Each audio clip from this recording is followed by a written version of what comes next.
Hey, this is week 8 of the Physics 101 weekly summary. I know this is about a week late by now, but hey, I had stuff I gotta do, and yeah, but okay. Anyways, so this week was actually pretty awesome. We were starting to learn about sound.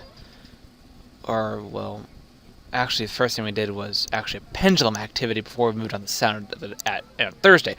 But nonetheless, um, basically, well, the main thing for Tuesday, anyways, was we were doing pendulums, which is so cool.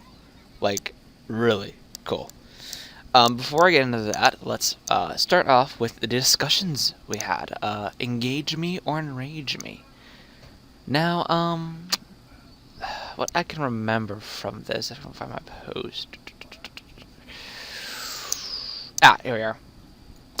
Okay, so what I said is that the article explains the reason why kids are having so much trouble in school is that they play or hey that they play video games and surf the internet. Yeah, 2005, wording.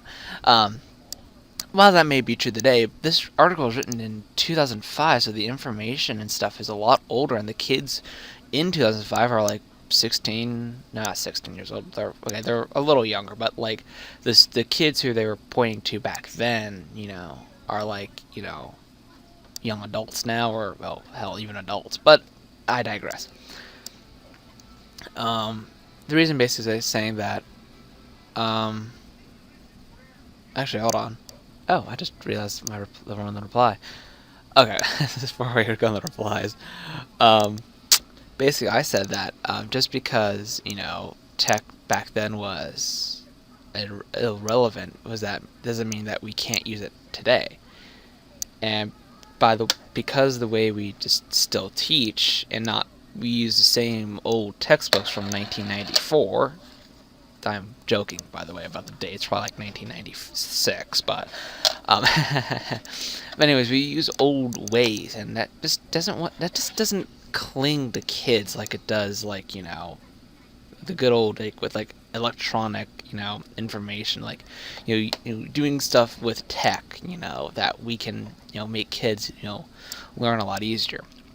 Now, if I go on the replies, Don said, relevancy is he doesn't think that's the problem. Subjects like English and math won't be changing for a while now. It's just how it's taught and presented that needs to be updated. Okay, I do agree with that. I do agree with that. Is that just how we teach is like, yeah, it needs to be updated. It needs to be changed. It's yeah, it's very not very the highlight of the basically how we teach and not what we use to teach is the problem, because we use old methods of teaching, and yeah, I know I'm very bad at this, just forgive me. Alright, so next thing was our 3D displays for neat resources. So this is actually pretty cool. I actually found this out really cool because it's one of those things where it's like, oh, cool, 3D displays. I mean, I've gone to 3D movies before. I mean, I've seen, just these are amazing. I've, viewed 3D TVs, but it's like, they're expensive. They really are expensive. And it's like the only fun really thing. I mean, yeah, sure. Um, the more advanced we do, the cheaper can get. But unfortunately, we haven't reached that point yet. The technology we use and everything is still very expensive. I mean, the only way 3D, movies, in theaters can do it is just because they have that much money to do it with. Now, obviously, I'm saying, with the simple red cyan paper glasses, you get like, say if you're like looking at a magazine or a poster or something like that. I mean, yeah, that works. That's great for like, but it's like, if you want to get into like real like, like clear 3D that doesn't have that, red blue, confusion. Yeah.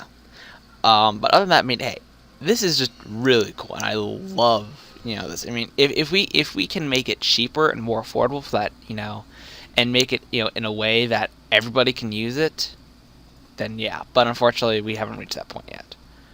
Um, Now our pendulum activity was really cool because it was just kind of just ending. This trying to get ended motion. I know I said in the last summary that we were at the end of motion, but this is really just kind of the true end for Thursday, which we started on sound.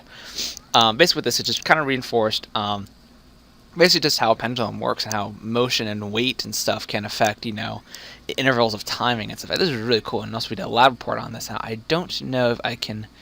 Oh, here I can view my. I was going to open it, not actually. Yeah, it's called swinging time. With me with the several kilogram weight on a thin string. But basically, what we went over just basically all this cool stuff, and we did a lab report basically what we did, how we did it, and the data we got, which is actually really amazing. Where length was the biggest factor between getting to that 1 second interval, but also a slightly bit of mass. Not too much, but enough that there is a change. But the shorter the length was, the more, the closer to a 1 second interval you can get. That's pretty much how it was. Hold on. Okay, so if anyone heard that was my dog barking, I had to stop there. But anyways, we had our theory and our conclusion and improvements we can. Now, improvements that we can make. Obviously, it's not the greatest because it's all sentenced and not paragraph. But I mean, hey, for what it was and everything, I mean, hey, it was really cool. So then on Thursday, we got into sound, which was really cool. We kind of learned what sound was doing, kind of explored that. Used a microphone, a tube, and a snap of a finger to measure how fast it was going, which obviously the speed of sound is roughly about 340 meters per second. Yeah. And also that was it, pretty much about it. I mean, yeah.